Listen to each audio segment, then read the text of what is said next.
Hi friends, బాగున్నారా? మీరు ఎంతో బాగుండాలని కోరుకుంటున్నాం. ఈ రోజు మన ఛానల్లో మసాలా అన్నం తయారు చేసుకుంటున్నాం. దానికి కావాల్సిన పదార్థాల్లో ముందుగా అరకిలో బియ్యం తీసుకుంటున్నాం. ఈ ఒడ్లు బియ్యము ఈ బాగా కడిగి నానబెట్టుకోవాలి. బియ్యం 10 నిమిషాలు నానబెట్టుకోవాలి. స్టవ్ వెలిగించుకున్న తర్వాత పెద్ద గిన్నె పెట్టుకోవాలి. తగినంత ఆయిల్ వేసుకోవాలి. 3 స్పూన్లు ఆయిల్ వేసుకోవాలి. 1 స్పూన్ నెయ్యి వేసుకోవాలి. ఆయిల్ వేడైన తర్వాత మసాలా దినుసులు వేసుకోవాలి. తర్వాత ఉల్లిపాయలు వేసుకోవాలి.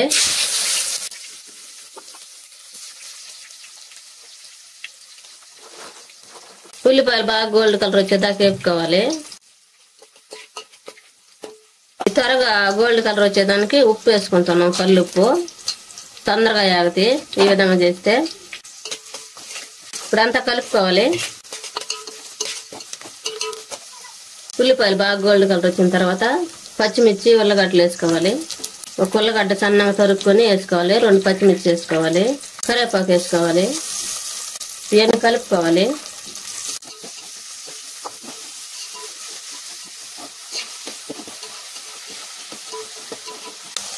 రెండు టమాటాలు సన్నగా తరిగి పెట్టుకొని అవి వేసుకోవాలి. టమాటాలు బాగా ఉడికిన తర్వాత అల్లం వెల్లుల్లి పేస్ట్ వేసుకోవాలి. 2 స్పూన్లు అల్లం వెల్లుల్లి పేస్ట్ వేసుకున్నాం కదా, అదంతా కలుపుకోవాలి.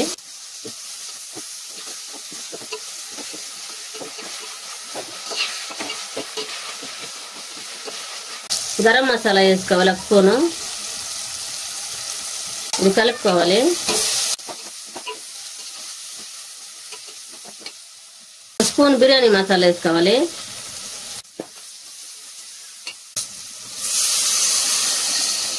అర కేజీ బియ్యం తీసుకున్నాం కదా, 1.5 గ్లాసు నీళ్లు తీసుకున్నాం. ఇప్పుడు బాగా ఎసురు తెరలేదాకా మూత వేసుకోవాలి. నీళ్లు తెరలినా లేదో మూత తీసుకొని చూద్దాం. ఈ విధంగా తెరలాలి బాగా. ఇప్పుడు ముందుగా కడిగి పెట్టుకున్నాం కదా బియ్యం, అవి వేసుకోవాలి. కడిగి నానబెట్టి వేసుకున్నాం కదా బియ్యము, అవన్నీ ఇప్పుడు కలుపుకోవాలి. మూత పెట్టుకొని ఉడికించుకోవాలి. మూత వేసుకొని బాగా ఉడికించుకున్నాం. ఇప్పుడు మూత తీసుకొని చూద్దాం. ఈ విధంగా ఉడికేటప్పుడే ఒక నిమ్మకాయ పిండుకోవాలి. అన్నం ముద్ద కాకుండా ఉంటది, పొడి పొడిగా ఉంటది. ఇప్పుడు మూత పెట్టుకొని ఉడికించుకోవాలి.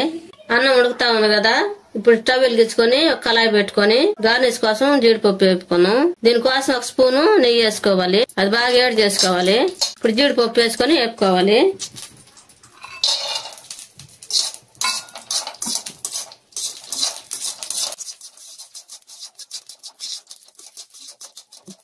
లైట్ గా గోల్డ్ కలర్ వచ్చే వరకు వేసుకోవాలి. ఎక్కువ మానేయకూడదు. ఇప్పుడు స్టవ్ ఆఫ్ వేసుకోవాలి. అన్నం ఉడుకుతా ఉంది కదా, మూత తీసుకొని చూద్దాం.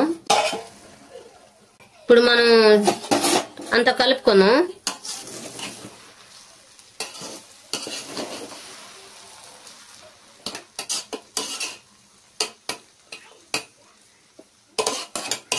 జీడిపప్పు వేపుకున్నాం కదా, అదంతా దాంట్లో వేసేసుకున్నాం.